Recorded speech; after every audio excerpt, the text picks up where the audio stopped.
How's it going, guys? Coffee here. Today I wanted to showcase my leveling guide for Iris. The character I have here, I just hit level 80. We're just running off of purely self-found gear here.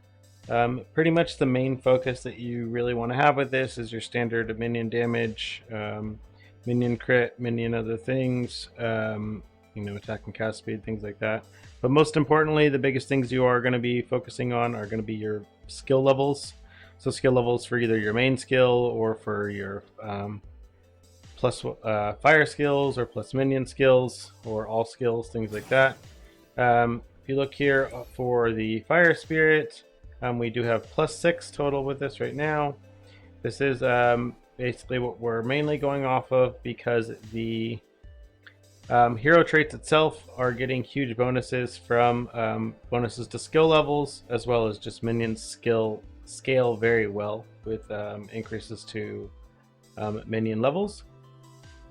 One of the things that you will notice here, again, you are getting a lot of sealed mana, things like this, in order to allow you to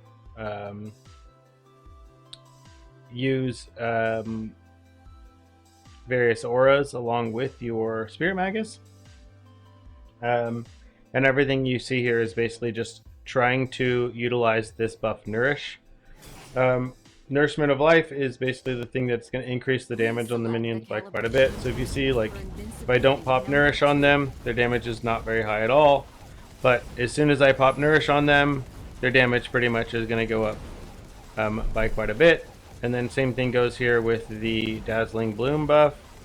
When you combine all three of their buffs all together, along with your actual active skill here, when you right click on them, that's when you actually start to see the damage all kind of combine together into actually getting like a decent spike damage here.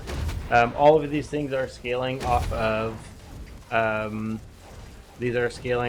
your crit chance, as well as your Empower effect. So Empower effect is one of the other bigger, like more important things. That is what I'm currently focusing on here with my hero memories here. I'm trying to get enhanced skill chance as well as movement speed, and then the ones that I'm trying to focus on getting are most likely going to end up being either with this Empower skill effect and or with enhanced skill chance for Spirit Magi, depending on if we're already at 100% or not. You want to pretty much make sure that you're hitting 100% on your enhanced skill, because that's going to ensure that your minions are doing a much higher damage attack based on that. For the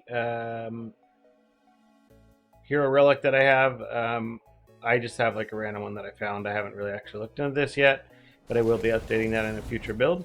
The main thing I want to cover with this first video is mainly just how to level Iris. You're pretty much just going for a standard minion tree. You're just grabbing all of the minion attack speed, grabbing some life, cooldown recovery speed, and you're pretty much just grabbing anything that says it's Spirit Magi on it or minion skill levels. Second, you pick up Alchemist. You're doing the same thing again. You're just picking up anything that says minion damage on it, as well as picking up a little bit of movement speed. And then anything as well that says Spirit Magi, and then you're also picking up a little bit of barrier here, as well as some damage to have it transferred over to your minions. And thirdly, you are grabbing Steel Vanguard. This tree hasn't been finished yet, but as you get to level 80, you'll be about this point. You'll have your 18 or 25 points into this. You will end up picking up Reflection, and it's going to be the same thing. You're just picking up max life, minion damage, attack speed, and then this is where you're starting to get your sealed mana. For leveling this skill, the first thing you do want to equip is Elemental Duo. This is going to give you 2 Flame Spirits. You do want to swap to Flame Spirit at level 7 when it allows you to.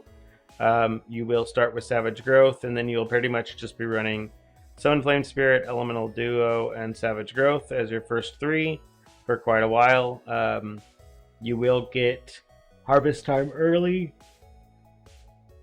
but I would honestly recommend just running minion damage early on until later on, before you start running harvest, like you just want to be running servant damage here instead. That's going to basically be a lot better for you early on, because harvest time is going to be better once you actually have your minions where they're actually hitting stage 3 and higher. Early on, your minions aren't going to be hitting that because you don't have enough nourish to give them. Instead of elemental shock, my recommendation is to just be running blurry steps. I run a setup with blurry steps and blink, along with nourishment of life and dazzling bloom. This is what I ran pretty much for the entire campaign as I was leveling. I was also running a swiftness along with just elemental amplification and elemental resistances, basically, when I needed them. Pretty much, though, you will be able to find out that you don't actually need you don't really need to have a potion. You get a decent amount because of the way that you're gearing your character.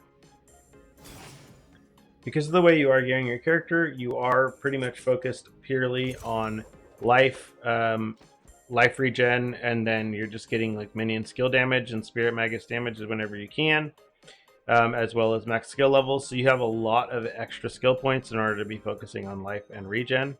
Once you get a decent amount of regen, you don't have to worry about you don't need a potion because you just are regenning enough for general content. For leveling, I'd recommend using the two again, blurry steps and blink. When I map, I'm typically using those two unless I'm pushing myself into a harder map. Then I will swap on. That is where I will end up swapping on elemental shock. And then I take it off as necessary, but typically I am running with phase run and blink just because it really increases the speed of your leveling experience by quite a bit. Yeah, other than that, Iris is pretty fun so far, pretty straightforward. You pretty much want to just be always stacking your nourishment of life and dazzling bloom as much as possible. On cooldown, you are trying to basically get as much growth as possible into your minions, as much as you can, just because that is what's going to increase their damage the most. The higher level they are, or the higher growth they are, the better damage they're doing and the better skills they're using. So that's where having that, nourishment and growth and other things, they do kind of scale and ramp throughout the map. Like they get stronger as the map goes further on. But with nourishment and growth, or with nourishment and dazzling bloom rather, you are getting like that nice little burst spike that you need early on for the earlier parts of the map as they go and ramp themselves up into higher nourishment. Yeah, other than that, if you have any questions, leave them down in the comments down below. I'll be more than happy to answer them, and I will be following this up with another video tomorrow as I start to gear out this character. Other than that, see you in the next one.